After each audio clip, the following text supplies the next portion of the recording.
concepto, estimados amigos, es la relación de la circulación, porque entendemos, creo que lo entienden bastante bien, que la circulación en una primera instancia no va a ser igual, pues en un recién nacido, con un fetito y nosotros, porque primero que el recién nacido, si bien es cierto, en las primeras horas existe un proceso de adaptabilidad. Ese proceso de adaptabilidad es porque su circulación fetal fue distinta, que es la que vamos a ver ahorita. ¿Por qué? Porque ustedes se imaginarán, como les dije hace un ratito, que al inicio no existe una comunicación de tal forma en la cual va a llegar todo lo que sería el oxígeno y nutrientes a todos los órganos, y sobre todo porque no va a existir la oxigenación óptima debido a la misma fisiología del feto.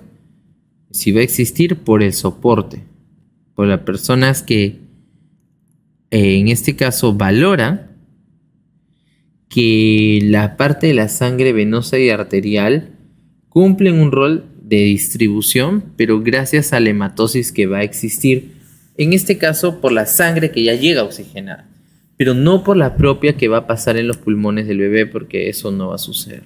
¿Por qué? Porque los pulmones en este caso están llenos de líquido. Entonces no se va a poder dar la hematosis. Bueno, entonces tenemos eso ahí. Vendría a ser lo que vendría a ser el proceso de inicio, ¿no? Ahora, vamos a ver la circulación fetal. La circulación fetal vamos a valorar que implica 3 puntos. Los 3 shunts. El shunt ya saben que son las comunicaciones. Tenemos el shunt del ductus venoso. Tenemos el shunt del ductus arterioso.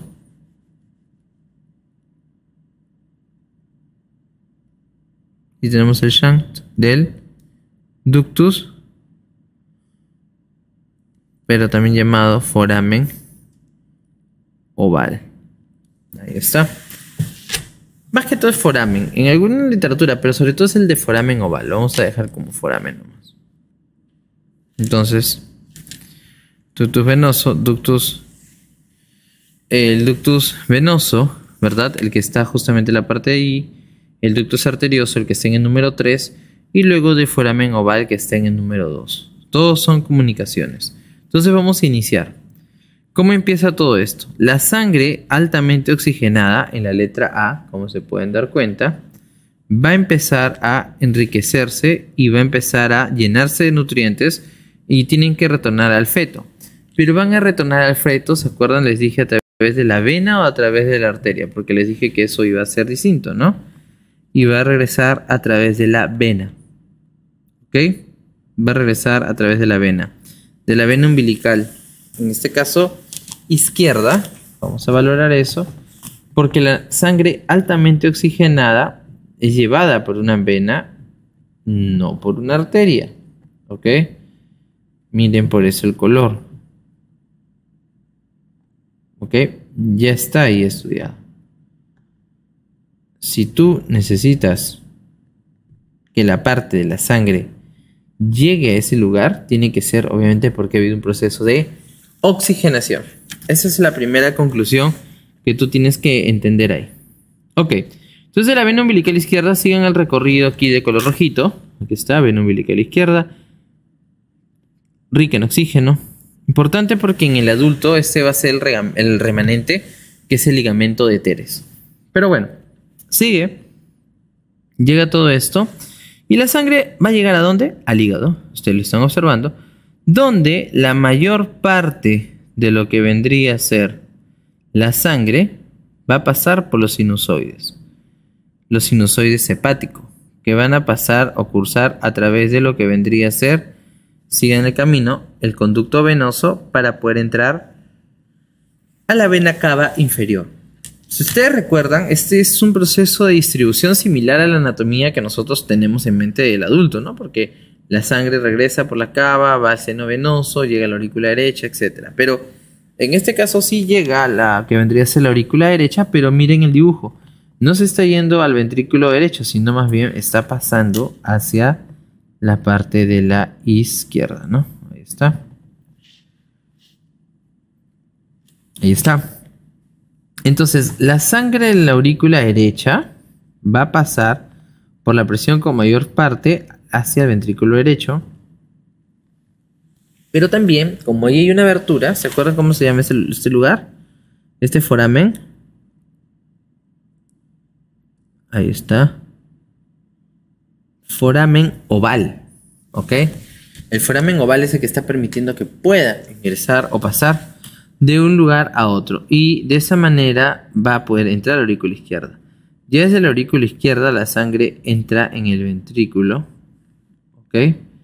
Pero obviamente el ventrículo es porque existe una diferencia de presiones que hace que la sangre pueda llegar al ventrículo izquierdo y luego esta pueda inyectarse en relación a una banda de lo que vendría a ser uniforme. Porque la banda uniforme aquí de las estructuras trabajan como un unísono. Las aurículas pasa al ventrículo, del ventrículo pasa a la aorta. Mírenlo ahí. La única diferencia es que no va a llegar a los pulmones. ¿Pero por qué se comporta como una banda o un grupo? Porque todo va a trabajar como uno. Es por eso que cuando vimos las situaciones patológicas de desarrollo cardiovascular, ¿qué pasaba si no se desarrollaban bien algunas de estas estructuras o había de repente ausencia de válvulas, etcétera? Lo que va a pasar es que va a existir una hipofunción de alguna de estas regiones, no contribuyendo a que sea de la manera más adecuada, ¿no? Bueno, pasa por el foramen oval y al pasar por el foramen oval luego va a llegar a lo que sería la cavidad. Luego de la cavidad, ¿ok? Ustedes tenían que aquí entender de que había una resistencia, que seguro lo han visto con el doctor Manolo.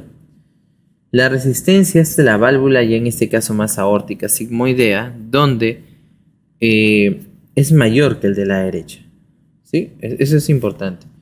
Por eso que el miocardio del lado izquierdo tiene mayor área, porque tiene que vencer una mayor resistencia. En cambio, en el lado derecho es un poquito menor. La presión que se va a generar ahí es menor definitivamente en contraste al lado izquierdo. Y bueno, ya pasando eso, vamos a valorar de que llega a lo que vendría a ser la aorta y se va a poder distribuir. Ahí está, se va a poder distribuir. Y de esa manera se va a ir por las venas. Pero estamos hablando ya de una sangre pocamente o pobre oxigenada, porque se está generando el circuito una y otra vez. Bueno, entonces eso es lo que ustedes van a poder apreciar en lo que sería la parte fetal. La sangre fetal mal oxigenada y alimenta pobre va a volver a las arterias umbilicales, que son 2, y un poco de sangre de la aurícula derecha va a entrar al ventrículo derecho, lo que hace que se pueda generar luego la consistencia de distribución, sobre todo en el tronco, pero si ya existe una patología como la persistencia del ductus, ya esa es otra situación también. Muy bien, entonces esa parte sería la parte de circulación fetal. Y con eso estamos justamente dando el pie a lo que sería la parte del proceso.